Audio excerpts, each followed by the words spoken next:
This video is part of a series about the practical details of travelling to a plant medicine retreat in South America.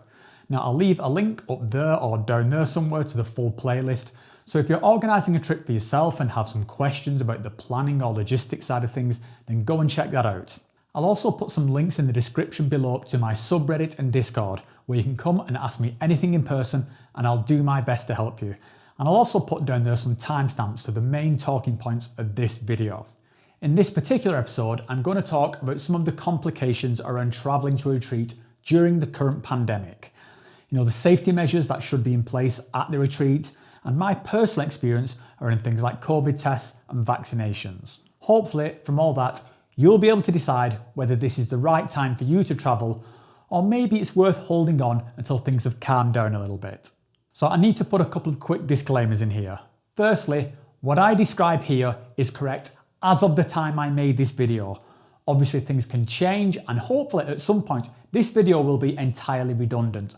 But for the moment, this is how it is. And if you're watching this from some point in the future when all of this was a distant memory, then yeah, 2021 was fucking mental. Disclaimer number 2, I appreciate that this COVID situation is a bit of a hot topic for some people, but I will say now upfront that I am not interested at all about any kind of like conspiracy theory, plandemics type stuff. And to be honest, what I'm going to say in this video isn't going to try and convince you one way or the other. It's simply the factual steps that you have to go through in order to travel to South America. So let's tackle the big question first. Do you need to be vaccinated in order to travel to Peru? And the answer is no. You do not need to have had the COVID vaccination in order to get into Peru, but you will have to have some other things in place. Firstly, in order to get on the plane in your country of origin, you'll probably need to have a negative COVID test, of which there are 2 possible types. Now, one of these is valid for 72 hours, but takes longer to get the results and is typically more expensive. And the other, which is cheaper, gets the results within a few minutes, but is only valid for 24 hours. So your time constraints are a lot tighter. Okay, so let's unpack these time limits around these tests, because I've seen people getting very confused about what is required here. So as I just mentioned, there are 2 kinds of tests. One which will clear you for travel within a 72-hour window, but for the results it takes a few hours, sometimes even a full day. And then there is a second, rapid test, which gets the results within a few minutes, but that result is only valid for 24 hours. Now, seeing as a trip to South America will often involve multiple flights across multiple countries, then you can see where the confusion arises. Do you need to get tested before every flight in every country? And the answer is probably not, but it depends. If you are taking one flight after another without leaving the airport to go sightseeing or staying overnight, then you will only have to show the test result once as you get on the very first flight, and again upon reaching Peru. What they'll be checking for when you reach Peru is that the test was valid when you got on the plane, not that it's still valid at that moment, because obviously some of these flights can take a very long time. Now, if you leave the airport while you're in transit by going through customs and going to a hotel, for like an overnight stay, then as far as your tests go, you are pretty much back at square one, and they will be checked again as you get onto your next flight.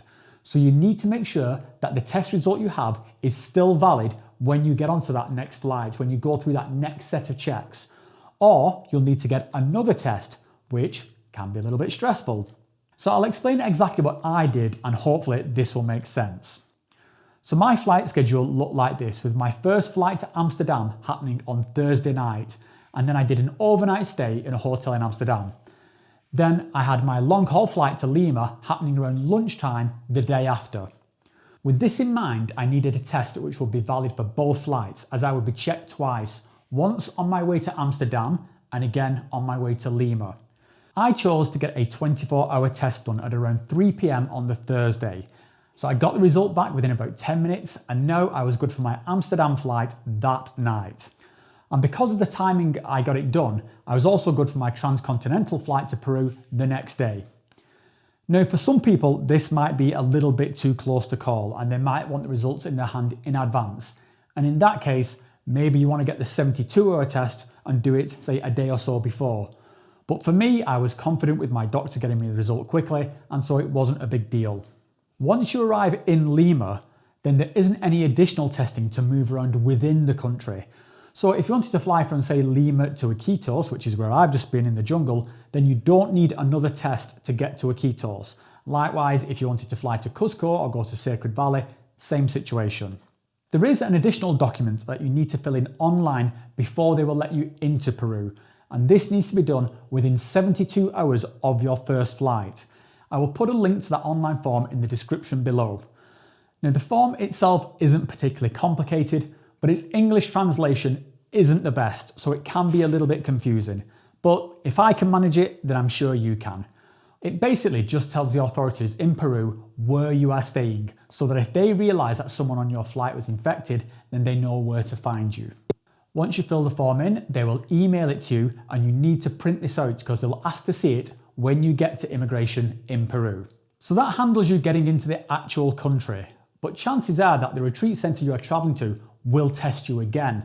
And this is to make sure that nobody's picked anything up while in transit, and to give you the peace of mind that the person next to you who's throwing the guts up isn't infected with COVID.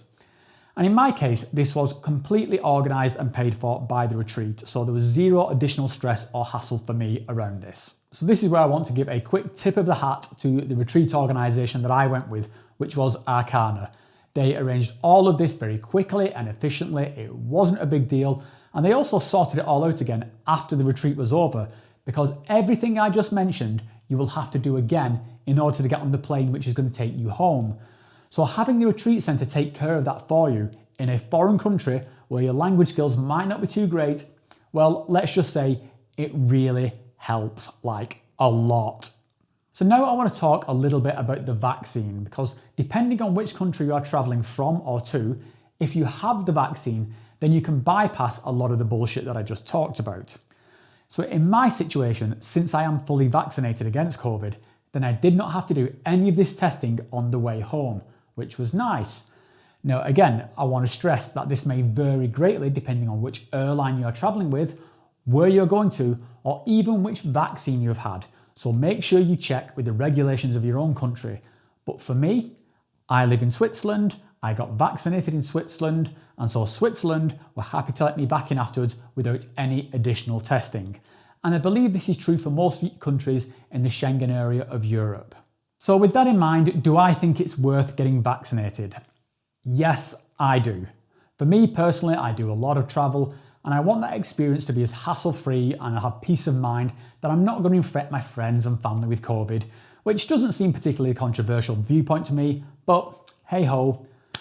Anyway, since we're talking about vaccines, then I have seen some people ask whether the vaccine had any effect on the psychedelic substances, such as in like stopping them from working. In my experience, I can say that this is absolutely not the case, and I have been ecstatically off my tits in transdimensional hyperspace for the last week, so stay tuned for some very interesting trip reports. One last thing I will mention is that during the travel, while you're on all those flights and at the airports, you will be expected to wear face masks, sometimes even 2 face masks, so it's worth investing in a comfortable one. Okay, that's it for this video. I hope you found something useful in there that helps you plan your own trip. As always, a big thank you to those who support me via Patreon, and also to any of you guys who sat through an advert to watch this. It's very much appreciated. Thanks again for watching. My name's Rob, this is Adeptus Psychonautica, and I'll see you next time.